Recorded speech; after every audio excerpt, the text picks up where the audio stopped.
Mamen.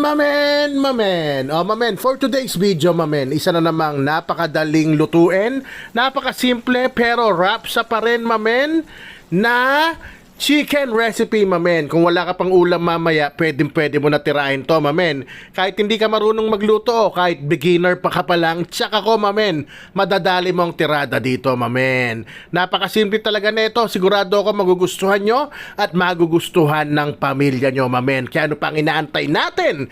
Tirahin na natin, baka tirahin pa ng iba. Mamen, alam mo naman dito sa pahina natin, ayoko kayong pinapahirapan. Pero gusto ko, kayo'y nasasarapan, mamen. Kaya naman yung mga luto natin, talagang mas pinapadali natin. Ayan na nga, meron tayo dyang manok, mamen. 4 na leg quarters yan, pero kahit anong parte ng manok, mamen, pwede. Kahit lagyan mo ng atay, balon-balunan yan, pwede, mamen. O kaya simulan na natin ang paggisa. Para naman matutunan mo na mamaya pag namalengke ka, isama mo na to. Talagang magugustuhan to ng pamilya mo, lalo na yung mga anak mo, mamen. Ayan, ang ginamit kong aromatics, mamen, sibuyas lang at bawang.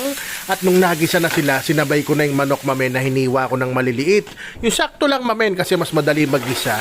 Magsangkot siya, pag sakto lang yung hiwa, pag malalaking hirap paluin, babalik-balik ta rin mo sila. Ayan, pinagmantika ko yan, mamen, mga 5 minutes. Kasi hindi ko nga na video, pasensya na, nilagyan ko yan ng patis, mamen. Mga 1.5 kutsara muna, mas madali magdagdag mamaya kaysa sumobra. At paminta, mamen. At nung nagmantika na siya, nilagyan ko lang 1/2 cup ng tubig, mamen. Ayan, tas siguraduhin nyo lang medyo nakalubog sila. At yan na nga, nilagay ko na rin yung patatas. Sinabay ko na 2 medium na patatas yan. Niliitan ko lang din yung hiwa para mas mabilis lumambot, mamen. Ayan, kaya natin tinubigan para mas mabilis maluto yung ating manok, mamen. O after 5 minutes na naman.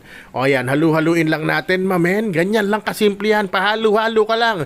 Mamaya may masarap ka ng ulam. Ayan, ginamitan ko na naman ng Coco Mama Fresh Gata Unang Piga, mamen. O, Coco Mama, ilang beses na kita ginagamit, pauga ka naman, mamen. Pero sabi ko nga, kung meron kayong tunay o fresh na gata, masarap sa yon. Ayan, another option kung ayaw nyo ng gata, pwede nyo gamitan ng evaporated milk, mamen. Yung maliit lang, sakto lang sa dami ng ating manok. Ito optional lang, mamen, ha. Chicken powder, 1/2 teaspoon. Kung ayaw mo maglagay, wag, mamen. Ito namang ceiling green, kung gusto mo, hiwain mo or baliin mo para mas umanghang. At yung sugar, mamen, wag mo na ako awayin. Yan kasi mag-enhance ng flavor nung gata natin at nung pinya na ilalagay mamaya. O nga pala, ang recipe natin for today pininyahang manok na mas pinadali.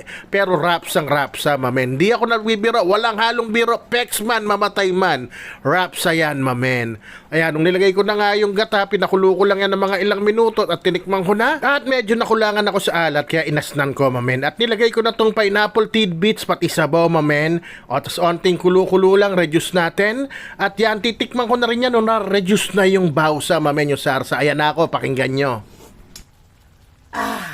Sarap. Oh, sabi ko naman sa iyo, mamen, rapsa talaga yan. Sabay nilagay ko na yung bell pepper, mamen. Ngayon, kung gusto mo maraming sabaw, ikaw na bahala, kamukha sa amin dahil may mga bata. Ngayon, kung gusto mo i-reduce yung sabaw, ikaw na rin bahala. Basta ako, isisigaw ko na.